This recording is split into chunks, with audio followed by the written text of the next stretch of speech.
هلمند ولایت کې د اداري اصلاحاتو د ملکي خدمتونو د انسټیټیوټ لخوا پیل شوی یو ورځنی سیمینار پای ته ورسید او په دې تړاو جوړ شوو مراسمو کې د هلمند ځایي مسؤلینو او اداري کارکوونکو ګډون درلود. د اداري اصلاحاتو د ادارې د ملکي خدمتونو د انسټیټیوټ استاد مفتي سیف الله ساحي وایي دا سیمینار چې د هیواد په کچه په لار اچولی تر دې مهاله څه باندې 1500 کسان ته پکې روزنه ورکول شوې ده.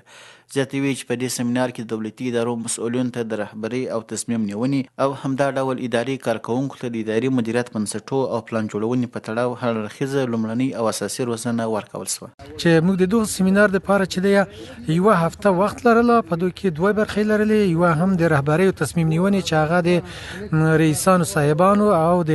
نسبتاً په ولایتي کچه باندې د لوړ پوړو مسؤلینو لپاره د سیمینار و، او بله برخه چې دا د اداري مدیریت بنسټونه او همدارنګه تخطیط یا برنامه‌ریزي وه چې هغه هم 6 ورځې سیمینار و. بلخوا د هلمند د اداري اصلاحاتو د ادارې مشر مولوي جلال الدین اغا وایي دا ډول ورکشاپونه د دولتي ادارو د مسؤلینو او کارکوونکو لپاره د اداري چارو د وړتیا په لوړېدو کې زیات موثریت لري.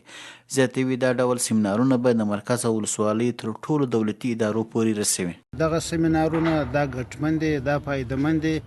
دا د نظام دپاره او د مجاهدینو دپاره د ولس دپاره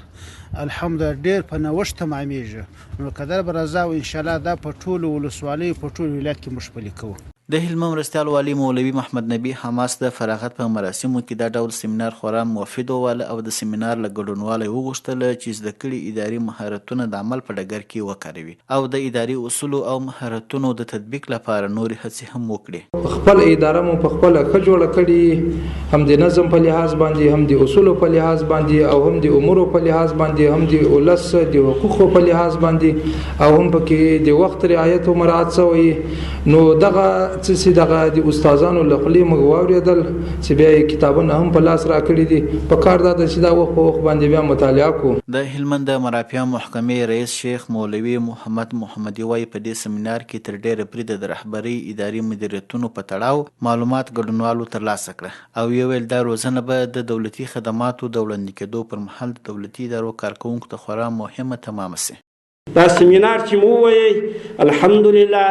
علم و نور هم راته زیات شو، لکه رهبري مو وپېژندله، مدیریت مو وپېژندی، دا تصمیم نیونه مو وپېژندل، د هغو چې کوم لغوي وي اصطلاحي معنی وي هغه مو وپېژندلې، تعریفات مو وپېژندله، اقسام مو وپېژندله. دا د ونیوړله چې هلمند کې د اسلامي امارت لخوا تر دې وړاندې هم ملکي او نظامي مسؤلینو ته د اداري اصولو او مقرراتو په تړاو زده کړې ورکول شوي او ولسونه د اسلامي امارت د دولتي خدماتو څخه رضایت ښیي.